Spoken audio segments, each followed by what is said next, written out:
Bismillahirrahmanirrahim. Assalamualaikum warahmatullahi wabarakatuh. Selamat pagi semuanya, anak-anakku yang Bapak cintai dan Bapak banggakan. Alhamdulillahirrahmanirrahim. Puji dan syukur terus kita panjatkan kepada Allah Subhanahu wa taala yang telah memberikan begitu banyak nikmat kepada kita, nikmat sehat, nikmat sempat, dan tentunya nikmat yang paling besar, nikmat iman dan nikmat Islam ya. Salawat serta salam semoga tetap tercurah limpahkan kepada junjungan kita Nabi Muhammad Sallallahu Alaihi Wasallam. Nah, baik anak-anakku yang Bapak cintai dan Bapak banggakan, untuk hari ini Bapak akan menyampaikan materi bab 1 yang berjudul gerak benda dan makhluk hidup di lingkungan sekitar ya. Jadi siapkan diri kalian, berdoa dulu, siapkan fisik, siapkan mental, posisikan tempat belajar yang nyaman. Kita akan mulai pembelajarannya ya. Jangan lupa berdoa. Oke. Gerak benda dan makhluk hidup di lingkungan sekitar. Sebelumnya, pernahkah kalian berpikir mengapa benda dapat bergerak dan apa sih yang menyebabkan benda tersebut dapat bergerak? Lalu gerak seperti apa yang dilakukan oleh benda ketika dia mulai bergerak atau memperoleh gaya? Nah, itu kita akan pelajari ke depan ya untuk di bab 1 ini. Namun sebelumnya, tahukah kalian bagaimana suatu benda itu dikatakan bergerak? Nah, benda dikatakan bergerak apabila mengalami perubahan posisi dari suatu titik acuan. Jadi kalau dia bergerak di sini, dia mengalami perubahan posisi ya. Itu baru dinamakan bergerak. Nah, di dalam gerak benda itu ada yang dinamakan dengan istilah gerak lurus. Gerak lurus sendiri dibagi menjadi dua. Ada gerak lurus beraturan GLB dan gerak lurus berubah beraturan atau GLBB. Nah, kita akan pelajari dulu yang ini nih, gerak lurus beraturan atau GLB. Yaitu suatu gerak pada benda dengan kecepatan yang tetap. Artinya, kecepatan tetap itu baik besar maupun arahnya selalu tetap. Contoh, sebuah mobil bergerak dengan kecepatan tetap yaitu 70 km per jam.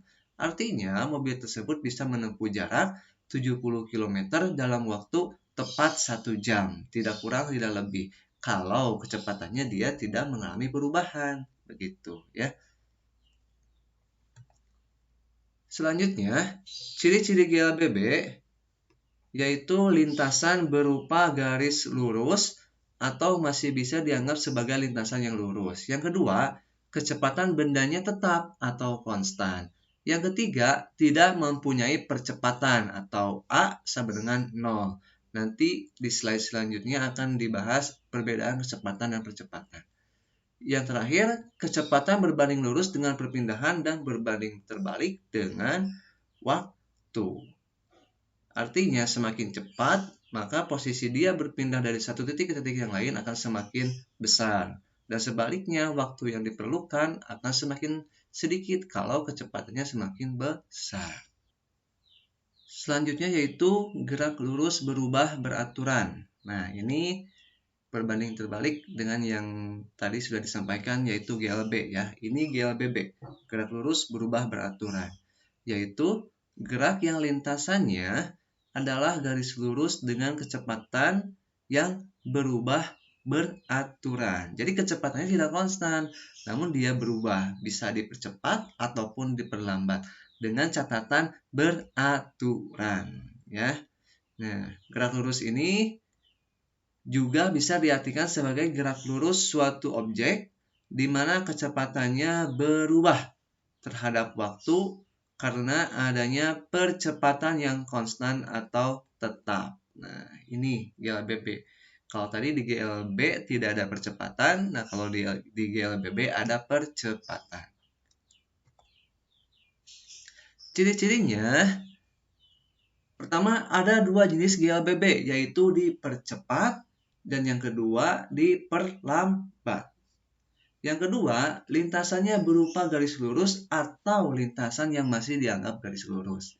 Ketiga, kecepatan benda berubah beraturan. Nah, naik atau turun. Naik berarti dipercepat, turun berarti diperlambat. Pada benda mengalami percepatan yang tetap atau A-nya sama dengan konstan. Nah, tadi kalau GLB percepatannya atau A-nya sama dengan 0 ya. Nah, contoh animasinya ini pengendara sepeda yang menuruni sebuah jalan menurun ya. Tentunya kalau kita mengendarai kendaraan pada jalan menurun pasti semakin lama akan semakin cepat ya. Ini berarti GLBB dipercepat. Nah, kemudian ini perbedaan grafik GLB dan GLBB. Nah, lihat ini kalau GLB. Yang V ini berarti menandakan kecepatan, kalau yang huruf T ini adalah waktu ya. Ya, kalau ini garisnya berarti menandakan hubungan antara kecepatan dengan waktu. Kalau GLB ini lurus saja seperti ini, artinya kecepatannya konstan terhadap waktu. Kalau yang di GLBB ini dipercepat. Kalau dipercepat berarti seperti ini. Nah, grafiknya hubungan antara jarak dengan waktu. Nah, gitu kan. Ini garisnya naik ke atas. Dipercepat, yang ini juga sama garisnya naik ke atas. Kalau yang ini GLBB diperlambat. Ini melengkung semakin lama, ini semakin menuju ke bawah. Artinya diperlambat. Nah, ini juga sama. Ini garisnya dari atas ke bawah, ini berarti GLBB diperlambat gitu ya. Selanjutnya bicara mengenai gerak lurus, mau itu gerak lurus beraturan ataupun berubah beraturan, tentu kita akan mempelajari apa itu kecepatan dan kelajuan. Nah, coba perhatikan gambar ini ya. Ini gambar sebuah mobil pada lintasan ya. Di sini garis ini ada garis jarak, ada 0 meter, 10 meter, 20 meter dan seterusnya. Lalu di sini ada semacam penunjuk kecepatan ya. Lalu yang ada ini tulisannya 0 sekon, 2 sekon, 4 sekon, 6 sekon dan 8 sekon. Nah, angka pada speedometer ini selalu berubah. Hal ini menunjukkan kelajuan saat mobil yang sedang bergerak. Nah, kelajuan mengukur jarak tempuh dan kecepatan mengukur perpindahan. Ulangi ya. Perbedaan antara kelajuan dan kecepatan. Kalau kelajuan ini mengukur jarak tempuh ya. Kalau kecepatan ini mengukur perpindahan. Nah, apa perbedaannya antara jarak tempuh dan perpindahan? Nah, kalau misalkan kamu nih dari rumah kemudian pergi ke sekolah, jaraknya 10 meter. Lalu pulang lagi ke rumah, berarti jarak tempuh kamu itu adalah 20 meter dari rumah ke sekolah 10 meter ditambah dari sekolah ke rumah 10 meter berarti 20 meter. Nah, kalau misalkan itu kelajuan ya. Kalau kecepatan ini mengukur perpindahan. Berapa perpindahannya? Yaitu 0. Kenapa 0? Karena perpindahan tidak mengukur jarak tempuh lintasan, hanya perpindahan posisi.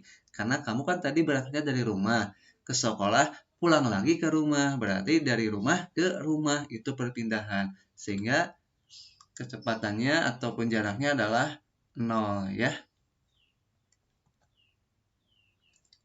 Nah, ini rumus kelajuan. Ini untuk perhitungan matematik ya. V sama dengan S per T, T sama dengan S per V, S sama dengan V dikali T. V di sini adalah kelajuan, satuannya meter per sekon atau kilometer per jam. Ini satuannya penting ya, harus kalian hafal. S adalah jarak tempuh dan T adalah waktu. Sedangkan rumus kelajuan rata-rata V sama dengan S per T sama dengan S2 ditambah S1 per T2 dikurang T1. Apa itu S2, S1? Kalau S1 adalah titik awal atau titik keberangkatan. Kalau S2 itu titik akhir atau titik tujuan ya. Ini untuk rumus kelajuan rata-rata. Dan untuk rumus percepatan rata-rata adalah A sama dengan delta V per delta T. Delta V perubahan kecepatan, delta T adalah perubahan waktu. Nah, biar gak terlalu lama nih. Contoh soal ya. Adi berangkat ke Jakarta pukul 6 dan harus tiba pukul 9 waktu Indonesia Barat. Bila jarak Cirebon sampai Jakarta adalah 240 km, maka hitunglah kelajuan rata-rata mobil Andri agar tidak terlambat. Nah, ini menghitung kelajuan ya. Oke, tulis dulu diketahuinya berapa jaraknya. Jarak dari Cirebon ke Jakarta adalah 240 km. Kita tulis di sini 240 km. Waktunya berapa? Adalah 3 jam. Jadi waktu yang harus ditempuh itu adalah 3 jam. Dari mana 3 jam ini? Nah, 3 jam ini adalah dari pukul 6 dan harus tiba pukul 9. Berarti 3 jam waktu yang harus atau yang disediakan ya, 3 jam. Lalu ditanyakan kelajuan rata-rata V. Jawab saja dengan rumus yang tadi. V sama dengan S per T sama dengan 240 per 3. Jawabannya adalah 80 km per jam. Sehingga kesimpulannya, jika Andri ingin datang tepat waktu dari Jakarta ke Cirebon, dari Cirebon ke Jakarta dengan waktu dari pukul 6 sampai pukul 9, maka kecepatan mobil Andri itu harus 80 km per jam. Contoh soal yang kedua, sebuah benda bergerak dari A ke C melalui B. Panjang AB sama dengan 50 meter, BC sama dengan 30 meter, dan waktu yang diperlukan dari A ke C adalah 20 sekon. Nah, hitunglah kelajuan dan kecepatan rata-rata benda tersebut. Nah, ini kita menghitung kelajuan dan kecepatan rata-rata. Ini biar kalian bisa membedakan apa itu kelajuan dan kecepatan ya, yang tadi Bapak kasih ilustrasi yang kalian berangkat dari rumah ke sekolah ya.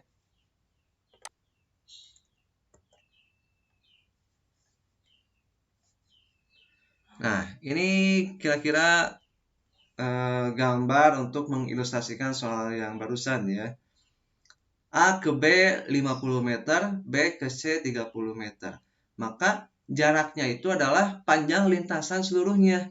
Dari A ke B, B ke C 50 tambah 30 sama dengan 80 meter.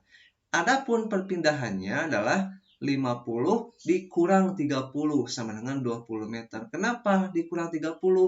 Nah, jadi perpindahan itu jarak antara posisi awal dengan posisi akhir tanpa memperhitungkan panjang lintasan yang ditempuh. Jadi dari A ke C, cukup dari A ke C di sini. Berarti 50 kurang 30, 20 meter. Waktunya adalah 20 sekon. Maka bisa kita jawab kelajuan rata-rata sama dengan V sama dengan S per T. 80 dibagi 20 waktu ya, sama dengan 4 meter per sekon. Adapun kecepatan rata-ratanya adalah V sama dengan S per T. S-nya bukan yang 80 tapi yang 20 karena ini mengukur kecepatan. 20 dibagi 20 sama dengan 1 meter per sekon. Jadi kesimpulannya kelajuan rata-rata benda tersebut adalah 4 meter per sekon, sedangkan kecepatannya adalah 1 meter per sekon. Nah, kira-kira bisa dipahami ya. Kalau belum bisa ditanyakan nanti ke Bapak. Oke, untuk hari ini Bapak meminta kalian untuk mengerjakan 2 soal ini. Ada 2 buah soal ya, silakan kalian kerjakan dengan melihat contoh yang sudah Bapak sampaikan barusan ya. Selain itu juga untuk materi yang dari awal sampai akhir tolong dicatat juga, itu untuk bahan kalian menghafal ya. Kalau ada pertanyaan atau ada yang mau didiskusikan, silakan kita nanti diskusikan di grup ya. Terima kasih atas perhatiannya. Mohon maaf bila ada kekurangan dalam menyampaikan. Mudah-mudahan kalian sehat selalu ya. Assalamualaikum warahmatullahi wabarakatuh.